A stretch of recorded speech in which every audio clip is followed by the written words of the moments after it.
सबको मेरा प्रणाम। कल का विषय था कश्मीरी पंडितों का पलायन, पर अभी तो कश्मीर की बात ही चली थी और इधर हंदवाड़ा में हमारे लोग शहीद हो गए। उनकी शहादत को हम सब नहीं भूलेंगे, यही देश कहता और प्रधानमंत्री जी ने कहा हम सब की तरफ से। उनके परिवार वालों को भगवान हिम्मत दे जो देश के लिए शहीद हो जाते हैं, देश की रक्षा के लिए। और ऐसे ही योद्धा आज जो कोरोना वायरस से भी लड़ रहे हैं, तो योद्धाओं ने योद्धाओं का सम्मान किया है आज। और पूरी एयरफोर्स, इंडियन आर्मी और नेवी ने हमारे कोरोना योद्धाओं को सम्मानित किया है। ऊपर से हेलीकॉप्टर से उन पे फूल बरसाए गए, उनको तोहफे दिए गए। और मुझे लगता है कि ये जेस्चर तो बनता था, क्योंकि आज वो ही इतने महीनों से, 1 महीना से ज़्यादा हो गया है, तो लगातार लड़ रहे हैं हमारे लिए। नमस्ते सुनील जी। और अन्य राज्यों से लौटने वाले जो हमारे लोग हैं, वो उनके लिए एक लिंक दिया गया है। सारे स्टेट्स का अलग अलग लिंक है, तो वो किसी भी स्टेट के लिंक को क्लिक करके उस पर रजिस्ट्रेशन करवा सकते हैं अपना, और वापस आ सकते हैं। वो साइट पे जाएंगे तो उनको समझ में आ जाएगा कि कैसे भरना है, क्या करना है, और आगे की सारी मतलब बहुत इजी उसका प्रोसीजर है। तो आप लोग आगे उसको देख के और उसको समझ सकते हैं। प्रणाम प्रशांत जी, प्रणाम धीरज। तो आज इस पल में मुझे अटल जी की एक कविता की कुछ पंक्तियाँ बोलने का मन हो रहा है, जो मेरे जहन में आया और याद आ रही है कि बाधाएं आती हैं आए, खिरे प्रलय की घोर घटाएं, पाँव के नीचे अंगारे, सिर पर बरसे यदि ज्वालाएं, निज हाथों में हंसते हंसते, आग लगाकर जलना होगा, कदम मिलाकर चलना होगा। तो आज फिर से समय आया है कि कदम मिलाकर हम सब चलें, और ऐसे चलते भी हैं। हिंदुस्तान में ये हमारी संस्कृति रही है, ये हमारी परंपरा रही है कि हम दुख में और सुख में अपनों के, परिजनों के, समाज के साथ रहते हैं। तो अब बात कश्मीरी पंडितों की करते हैं। पाक अधिकृत हिंदू कश्मीरियों का दर्द। पिछले 60 वर्षों में जहां गैर मुस्लिम जो भी लोग वहां रहते थे, उन्हें मार मार कर भगाया गया है वहां से, और वहीं वहां रह रहे कश्मीरियों को भी पिछले कुछ वर्षों से उनको ज़्यादा प्रताड़ित किया जा रहा है। सच तो यह है कि पाक अधिकृत कश्मीर में अब कुछ ही कश्मीरी रहते हैं। उनमें से भी ज़्यादातर जो पंडित थे वहाँ से भगा दिए गए हैं, और अब जो भी वहाँ से भाग कर आए हैं वो किसी किसी अन्य राज्यों में या हमारे शहरों में, अलग अलग शहरों में रहते हैं। वो पंजाब में भी बसाए गए हैं और दूसरे कई प्रांतों में भी बसाए गए हैं, ऐसे जगह पे जहाँ ज़्यादा वहाँ बोली जाने वाली जो भाषाएं हैं उनसे कश्मीरियों से मिलती जुलती है। तो जैसे पहाड़ी, मीरपुरी, गुजरी, हिंदको, पंजाबी, पश्तो, ये सब उन्हें समझ आता है, बोल सकते हैं। तो वैसे से मिलती जुलती जहाँ पे भाषाएं हैं वहाँ उनको भेजा गया है। नमस्ते अक्षत। उल्लेखनीय है कि पाकिस्तान अधिकृत कश्मीर से आए पंडितों का एक संगठन है जो पिछले 30 से 40 साल से अपने अधिकारों के लिए लड़ रहा है, लेकिन अभी तक उनके लिए न घर है न रोजगार। उनकी एक पुश्त संघर्ष में समाप्त हो गई है और अब उनके अस्तित्व पर भी संकट गहरा रहा है, क्योंकि इतने नज़दीक सब कुछ होता रहता है और हम अपने आसपास का ही सर्कल बना के और आसपास में घूमते रहते हैं। अगर थोड़ा निकलकर और बाहर देख लेंगे तो शायद हम और जो हमारे लोग हैं जिनको सहायता की ज़रूरत है, हम उन्हें सहायता पहुंचा सकते हैं। पनून कश्मीर, इसका अर्थ है खुद का कश्मीर। ये कश्मीर का वह हिस्सा है जहाँ घनीभूत रूप से कश्मीरी पंडित रहते थे, लेकिन 1989 से 1995 के बीच जो कत्लेआम हुआ, जो उनके साथ उत्पीड़न हुआ, बलात्कार की घटनाएं हुई, उन सब के कारण वहाँ से उनको पलायन करना पड़ा, वहाँ के पंडितों को। इस नरसंहार में, इसका नाम नरसंहार इसको बुलाया गया क्योंकि इतने लोगों को मतलब बुरी तरह से कत्लेआम इनका किया गया कि इस नरसंहार में 6000 कश्मीरी पंडितों को मारा गया। 7.5 लाख पंडितों को पलायन के लिए मजबूर किया गया। 1500 मंदिरों को नष्ट कर दिया गया।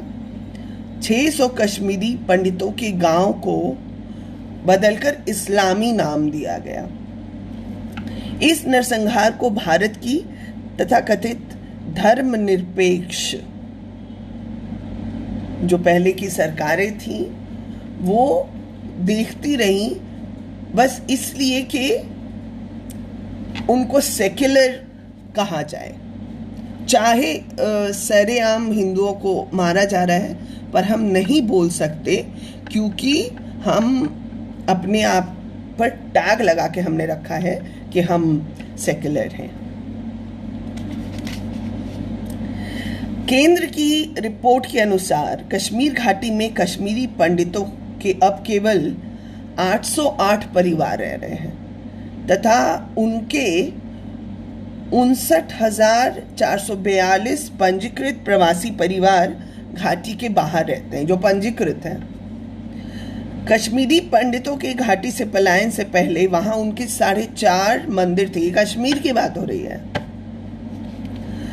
उनके 4.5 मंदिर थे। अब इनमें से मात्र 260 सुरक्षित बचे हैं, बाकियों को तोड़ दिया गया। हमको सबसे तो ये समझ नहीं आता कि जब आपको तकलीफ इंसान से है तो आप सीधे मंदिरों तक कैसे पहुंच जाते हैं और मंदिरों को क्यों तोड़ने लगते हैं। मतलब इससे उनका कट्टरपंथ और उनका चरमपंथ दिखता है और इससे ज़्यादा कुछ दिखता नहीं, और वो इसके माध्यम से डराने की कोशिश भी करते हैं।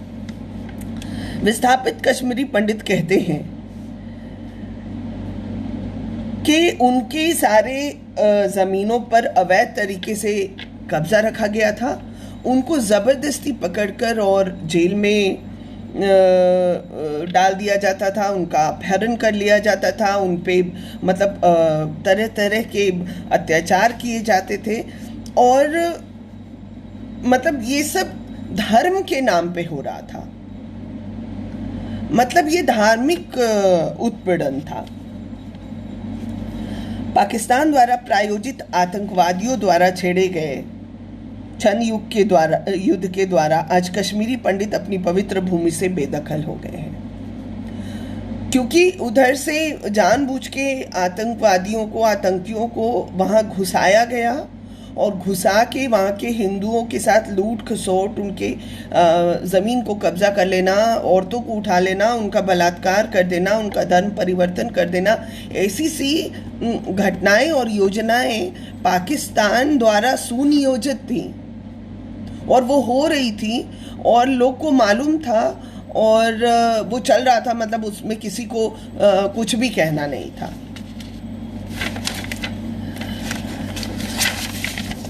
कश्मीरी पंडितों का नरसंहार। कबायलियों का आक्रमण 24 अक्टूबर 1947 की बात है कबायलियों के कश्मीर पर आक्रमण को पाकिस्तानी सेना ने उकसाया, भड़काया और उसको समर्थन दिया और खुद ही कबायलियों के भेष में जंग के मैदान में कूद पड़े। तब तत्कालीन महाराज हरि सिंह ने भारत से मदद का आग्रह किया। नेशनल कॉन्फ्रेंस, जो कश्मीर का सबसे बड़ा लोकप्रिय संगठन था, जिसके अध्यक्ष शेख अब्दुल्ला थे, ने भी केंद्र सरकार से उस वक्त रक्षा की अपील की थी, क्योंकि तरह तरह के समझौते हो रहे थे। पर इस समझौतों की बात हम फिर करेंगे, क्योंकि ये भी बड़ा वास्ट और समझने वाला बात है कि देशों के बीच में समझौते हो रहे थे और उनको अमल में नहीं लाया जा रहा था, और तो भी जिस देश की बात अमल में नहीं लाई जा रही थी वो देश चुप था, वहाँ की सरकार भी चुप थी।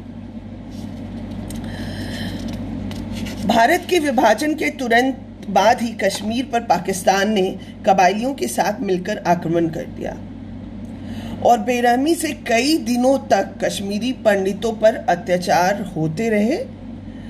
और क्योंकि पंडित नेहरू ने सेना को आदेश देने में बहुत देर कर दी, और इंतजार करते थे ना वो लोग, उसकी चर्चा हम आगे जो किसी दिन सत्र होगा उसमें करेंगे कि किस तरह से सेना एकदम बौखलाया रहता था और उसके सामने सब कुछ हो रहा होता था और उधर से बमबारी हो रही होती थी और लोग उनके सामने कुछ भी कर रहे होते थे, और यहाँ की सरकार, नेहरू जी की सरकार, उन्हें परमिशन ही उनके ऑर्डर्स ही इतने लेट से भेजते थे, तब तक सब कुछ खत्म हो गया होता था वहाँ पे। और इस आदेश की देरी के कारण पाकिस्तान ने कश्मीर के 1/3 भूभाग पर कब्जा कर लिया।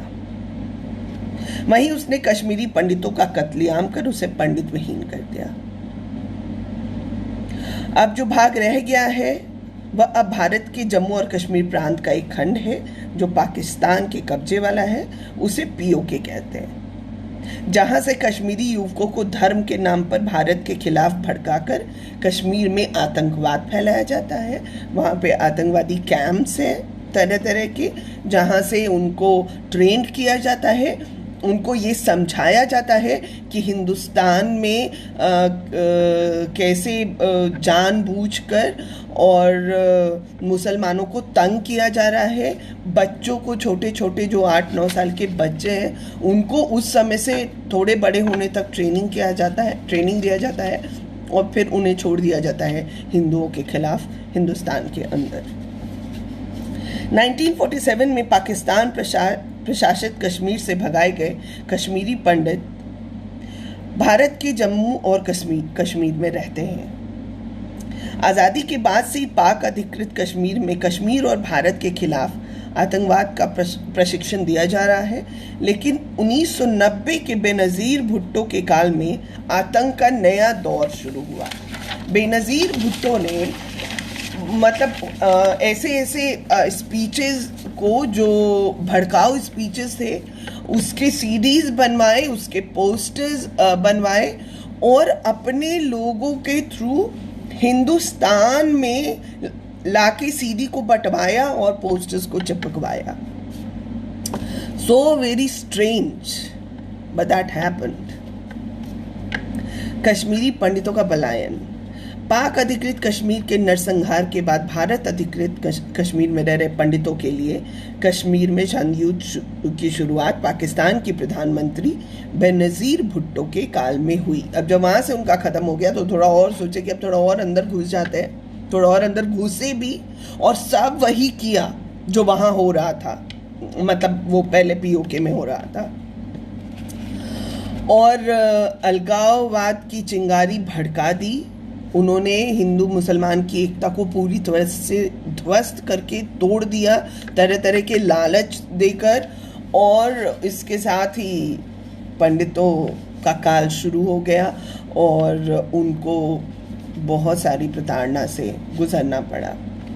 अच्छा, अगर आप देखेंगे तो मेरे सारे इतने दिनों के चर्चाओं में ये जैसी घटनाएं हैं प्रताड़ना की, धार्मिक उत्पीड़न की या एथनिक क्लिंजिंग की, ये हर जगह हुआ और लगातार होता रहा हमारे आज़ादी के कुछ दिन पहले से लेके और मतलब हाल फिलहाल 4-5 साल पहले तक, और उस पे किसी ने कुछ नहीं कहा। सो कॉल वो इंदिरा गांधी जी वाली जाति याद है ना, सेक्युलर्स, उन्होंने भी कुछ नहीं कहा। वो कुछ नहीं कहते, हिंदुओं पर जब कुछ होता है कुछ नहीं कहते, बुरा नहीं मानते। खैर, सबसे पहले हिंदू नेता एवं उच्च अधिकारी मारे गए, फिर हिंदुओं की स्त्रियों को उनके परिवार के सामने सामूहिक बलात्कार कर जिंदा जला दिया गया। मतलब आप जिस हद तक सोच सकते हैं कि किसी के साथ अत्याचार किया जा सकता है, उस अत्याचार की हद थी, उस अत्याचार की सीमा थी, और ये होता रहा। छोटे छोटे बच्चों को पीट पीट कर मार डाला इन्होंने, परिवार के सामने सड़कों पर लाकर खींचकर, पुरुषों को सड़क पर लाकर, बस डराने के लिए कि और लोग अगर एक दो लोगों के साथ करते हैं उस एक रोड में, तो बाकी लोग खाली देखकर और डर जाएं और फिर वो वहां से भाग जाएं या निकल जाएं। और तब उन दिनों हमारे देश का मुसलमान भी चुप था। हिंदू जो कुछ बोल रहे थे वो बोल रहे थे, पर ये यहाँ पे जो सेक्युलर्स छोटी छोटी बात पे कूदते हैं, उस दिन नहीं कूद रहे थे, उस दिन कुछ भी नहीं कह रहे थे।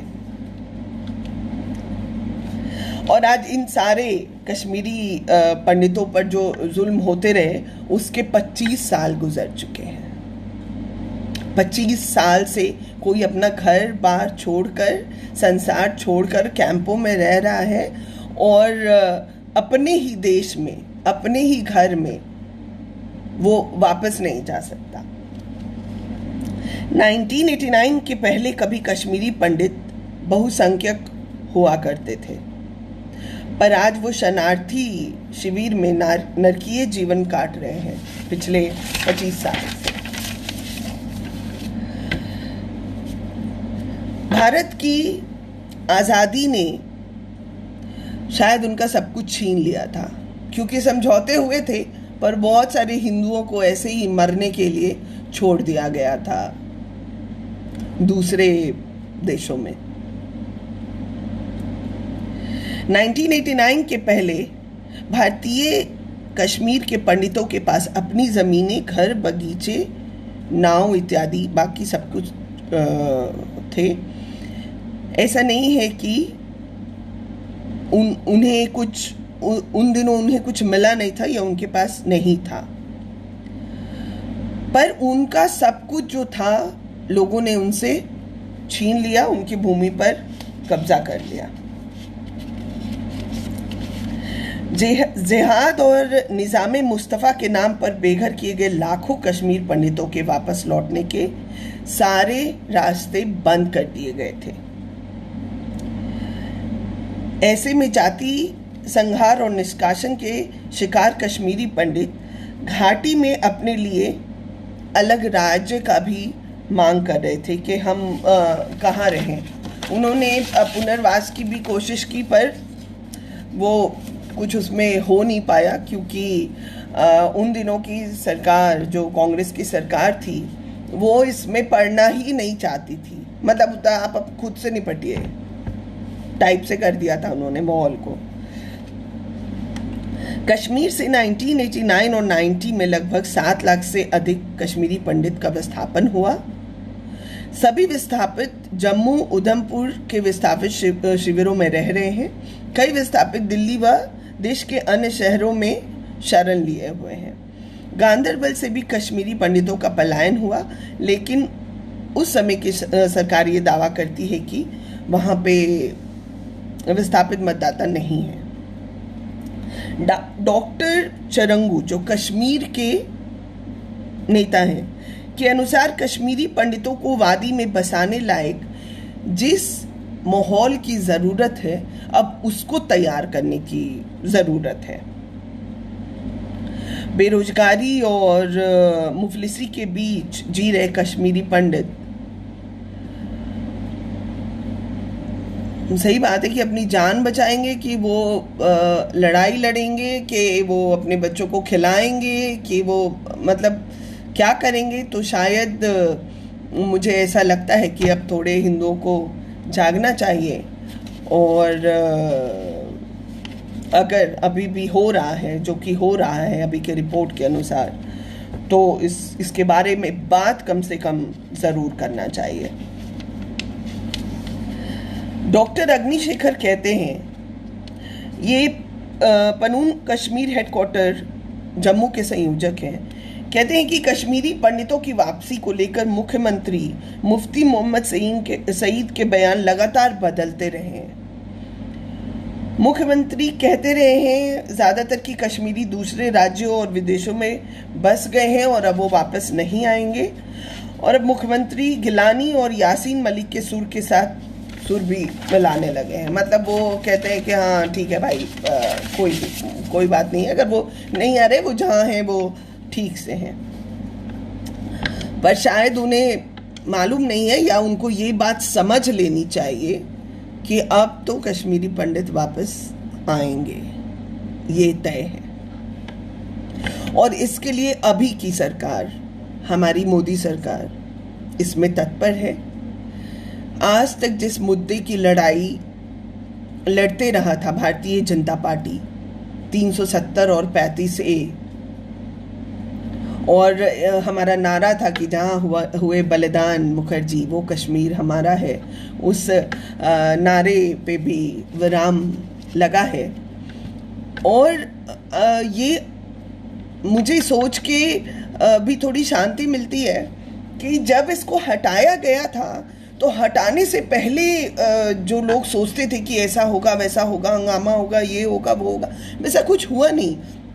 इसलिए कि देश के अंदर रह रहे मुसलमान वो भी जानते थे कि ये जो हो रहा है वो उचित हो रहा है, और इसीलिए उन लोगों ने कुछ नहीं कहा। जो आम आदमी है, मैं नेताओं की बात नहीं कर रही, मैं आम मुसलमानों की बात कर रही हूँ जो हमारे देश में रहते हैं, उनके लिए ये उचित था। उन्होंने इसका विरोध नहीं किया था। पर कुछ को तो चूल मची थी कि भाई कैसे नहीं हुआ विरोध, और वो एकदम मतलब उनका नींद हराम हुआ था कि क्या करें क्या ना करें। और तब तक CAA आया और NRC का भी जिक्र हुआ, और ये कूद पड़े बेवजह जो लोग, गरीब लोग जो यहाँ हमारे मुसलमान भाई हैं, ना समझ पाते हैं ना बता पाते हैं, उनको बिरयानी का लालच देके, उनको पैसे का लालच देके, और यही वहाँ भी किया। मतलब वहाँ पे भी जो गरीबों को, बच्चों को ऐसे ही बरगला रहे हैं कि तुम हिंदुओं को ऐसे से प्रताड़ित करो, हम ऐसे देंगे तुम्हें, वैसे देंगे, लालच में डाल रहे हैं, झूठ सच कह रहे हैं। पर अब चलिए, क्योंकि सोशल मीडिया है और अब TV चैनल्स हैं जहाँ पे डिबेट होते हैं, डिस्कशन होते हैं, तो वहाँ पे तो सब नहीं जा सकते। पर मैं जितने भी हमारे हिंदू भाई बहन मेरे साथ ऐसी चर्चाओं में जुड़ते हैं रोज, मैं उनसे ये ज़रूर कहूँगी कि वो इस पे बात करें, वो इसको पढ़ें, इसको जाने, इसको समझें और तथ्यों के आधार पर इसको रखें, क्योंकि इनकी आवाज़ बुलंद आवाज़ में पूरे हिंदुस्तान में और विश्व में गूंजनी चाहिए। क्योंकि ये हमारे भाई हैं, ये हमारे हिंदू भाई हैं जो प्रताड़ना का शिकार हो रहे हैं अलग अलग देशों में, और हम या तो हमें मालूम नहीं है, और या हम कुछ बहुत ज़्यादा उनके लिए कर नहीं पा रहे। तो इसलिए हम फिर इन सारे चर्चा के बाद वहीं पर आकर और रुके हैं कि हमारा एक देश जहाँ पे हिंदू इतने सारे हैं, बहुसंख्यक हैं, 1 अरब 4 करोड़ हैं, और कहीं नहीं हैं, और बाकी जहाँ भी हैं वहाँ अधिकतर देशों में वो प्रताड़ित हो रहे हैं और भागकर और शरण ले रहे हैं हमारे हिंदुस्तान में। तो मैं ज़रूर चाहूँगी कि हिंदुस्तान को हिंदू राष्ट्र घोषित किया जाए। और कल का विषय रहेगा कि 1950 में लियाकत अली खान और नेहरू ने समझौता किया। नेहरू ने क्या समझौता किया, लोगों ने क्या, देश ने क्या समझा, उन्होंने क्या समझा और क्या हुआ, और इतने सारे हिंदू मरते रहे। उस समझौते के बाद भी मंदिरें नष्ट होती रहीं, औरतों के सामूहिक बलात्कार होते रहे, धर्म परिवर्तन होता रहा और आज भी हो ही रहा है।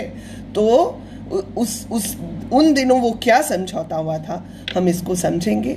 और तब तक के लिए आप लोग स्वस्थ रहिए, सुरक्षित रहिए, घर में रहिए, और घर के बाहर ही अगर किसी को कोई मुश्किल हो, कोई भूखा सो रहा हो, तो उसकी ज़रूर मदद करें, क्योंकि ये हमारी संस्कृति में है, ये हमारे संस्कारों में है कि हम अपने यहाँ किसी को भूखे सोने नहीं दे सकते हैं। तो कल की चर्चा में फिर मिलते हैं 6:30 बजे।